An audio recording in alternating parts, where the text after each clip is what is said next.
Bienvenue Stop Invest, la chaîne des top d'investissement. Ici, on parle essentiellement d'entreprises de qualité. Avons-nous une opportunité d'investissement sur Burberry? C'est la question à laquelle on va essayer de répondre en se basant sur les états financiers de la compagnie. Je rappelle que ceci représente uniquement mon point de vue et non un conseil d'investissement. Et comme d'habitude, je me réserve le droit de me tromper. Donc, on va aller assez rapidement ici. Donc, revenus ici, stabilité ou croissance des revenus. On a une croissance des revenus. Marge brute stable ou croissante ici. On a peut-être une stabilité des marges brutes. OK? Donc, on peut même dire ici que si on prend les 10 dernières années ici, on a des marges brutes aux alentours de 70%. On aime bien ce qu'on voit ici. Maintenant, les marges brutes ici, est-ce qu'en termes de marge EBITDA, on a quelque chose d'également assez stable?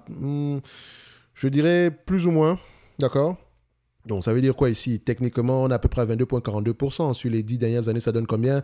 21,53%. Sur les 5 dernières années, à peu près 21,59%. Donc, on a à peu près une vingtaine de pourcents ici, donc 22, 21% ici. Donc, c'est assez correct ce qu'on voit ici. Donc, elle arrive à maintenir ses marges ici, des marges EBITDA ici. Ensuite, on va essayer de vérifier est-ce que le nombre d'actions augmente ou diminue. Elle rachète massivement ses actions. On aime ça. Net income, free cash flow, est-ce que les deux parlent le même langage? On met sur le même graphique ici, ça donne quoi? C'est à peu près les net income, les free cash flow vont à peu près dans le même sens. Quoique sur les dernières années ici, faites attention par rapport à 2018 ici, la législation. Est-ce que ça ne prend pas en considération les loyers? Parce que vu que c'est de la consommation discrétionnaire, je pense également qu'ils ont des magasins en propre ici. Donc, je pense qu'à partir de 2018, ici, la législation a changé. Enfin, les entreprises avaient l'obligation, enfin, pas l'obligation, mais la façon de comptabiliser les loyers ici a changé. D'accord? Moi, je n'aime pas trop la façon dont on présente généralement les loyers. Donc, on ne les prend pas en considération ici au niveau de la partie opérationnelle du bilan. On va plutôt aller les prendre en considération au niveau ici des cash flows, du tableau de flux de trésorerie. D'accord? Surtout à la partie du financement ici. Donc, or, c'est pas la bonne manière. Enfin, pour moi, je n'aime pas ça parce que ça fausse le free cash flow. OK? Donc, ça fausse réellement le free cash flow. Donc, je vais avoir tendance à prendre les bénéfices nets ici. Donc, je vais prendre les marges de bénéfices nets. OK? Donc, si je prends les marges de bénéfices nets ici, ça donne à peu près combien? Est-ce que les marges, on constate que les marges sont à peu près stables? On a à peu près du 14% par là, donc c'est assez correct également ici. En termes de dette nette sur EBITDA inférieure à 5, qu'est-ce qu'on a ici? On a du 0,9 ici, presque rien du tout. Donc quand on regarde la dette nette ici, du point de vue augmentation, du point de vue volume, qu'est-ce que ça donne à peu près? On a à peu près 887 millions de livres, ok? Plutôt correct pour une entreprise qui arrive à dégager en moyenne aux alentours ici de 400 millions de livres ici. OK. Maintenant, ce genre de business-là, le marché paye généralement combien de fois les bénéfices? Je prends à peu près ici les bénéfices nets, la moyenne du PER sur les dernières années. OK, ça donne à peu près combien? On est à peu près à 22 fois les bénéfices, 22,6 ici. Sur les 10 dernières années, à peu près 22 fois les bénéfices également. Donc, voilà, entre 20 et 25, je pense bien. OK, donc vu que c'est également une compagnie qui exerce dans le secteur du luxe, bah, voilà, on avait tendance à payer des multiples assez élevés. Il y a également une certaine croissance ici. OK, donc entre 20 et 25 fois les bénéfices, qu'on prend en considération le forward PE, c'est 20 fois les bénéfices. Donc, de toutes les façons, je prends en moyenne ici. Je prends le minimum 20 fois, maximum 25 fois. OK? On va le dire comme ça. Et si vous voulez couper la poire en deux, vous pouvez également prendre ça à 22 fois les bénéfices. Toujours garder en tête que ça reste un rendement. Et quand on paie à peu près des multiples assez élevés ici, c'est parce qu'on s'attend ici à une certaine croissance. OK? Donc ici, voilà. Qu'est-ce qu'on va faire ici? Donc, je vais juste prendre en considération ceci. Voilà.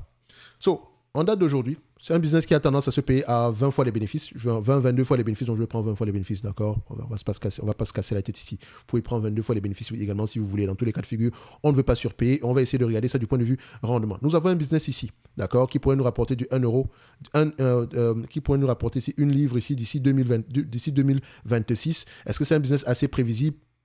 Oui, d'accord. Donc, 1 euro divisé par le prix actuel, 12,33 euros, pas 12 euros. Une livre ici divisé par 1 pound, c'est ça? Bref, pound, livre sterling, excusez-moi. C'est en monnaie britannique ici, d'accord? Donc, 1 divisé par 12,33 ici, ça donne à peu près combien? 8% de rendement, ce qui pourrait être intéressant, ce qui est intéressant par rapport à ce qu'on a connu sur les dernières années ici. Donc, il faut également généralement regarder ceci.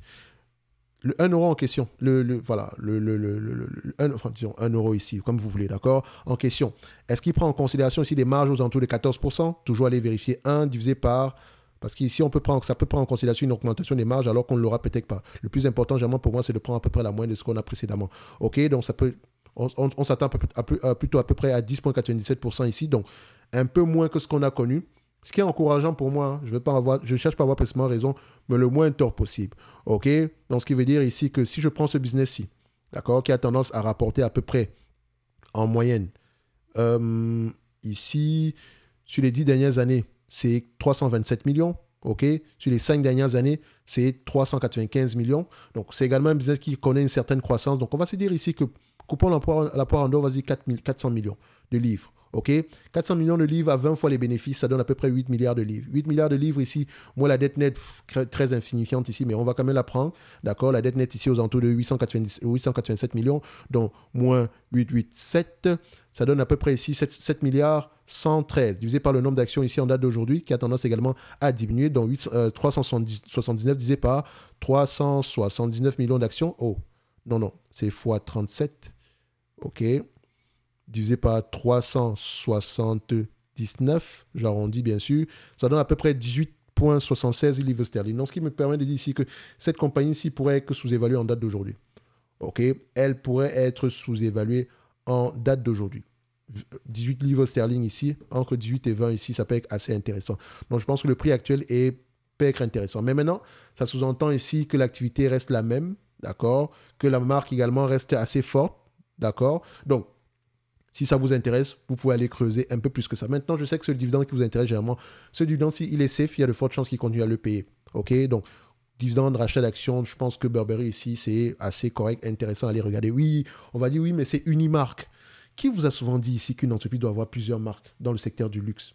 C'est LVMH qui le fait. Hein? D'accord? Elle le fait très, très bien d'ailleurs. Burberry également peut juste avoir du Burberry. D'accord? Chanel a du Chanel. Hermès a du Hermès. D'accord? Kering dépend peut-être de Gucci ici, mais voilà. Gucci également reste une marque assez forte. OK? On n'a pas besoin d'avoir 400 000 marques. Une seule, ça peut suffire également pour générer des milliards de dollars. OK? Ou bien des milliards de livres sterling, ou bien des milliards d'euros. OK? Les plus importants ici, c'est de gérer à peu près le brand equity, donc le pouvoir, la perception de valeur de la marque ici. OK? Donc ça, c'est très important. Et c'est parfois quelque chose de très subjectif. Parfois, on peut booster les ventes ici à court terme en faisant des promotions, etc. Mais ça détruit la valeur de la marque. Donc, quand on parle d'une entreprise ici qui vend un produit basé sur un intangible, donc par rapport au pouvoir de perception de la marque, ici, il faut faire attention, surtout au niveau de tout ce qui concerne le luxe. Ici, il faut faire attention à la stratégie derrière ici, la croissance des revenus. Est-ce que les revenus sont croissants parce qu'on fait des soldes? Est-ce que les revenus sont croissants parce qu'on augmente les prix? Est-ce que les revenus sont croissants parce qu'on ouvre plus de magasins tout en maintenant ici les prix? Je n'en sais rien. Bref, ce n'est que mon avis et non un conseil d'investissement. Comme d'habitude, je me réserve le droit de me tromper. Donc, n'oubliez pas, en lien à la description de la vidéo, ici, vous avez le lien vers la top newsletter et on se donne rendez-vous sur la prochaine vidéo. Merci.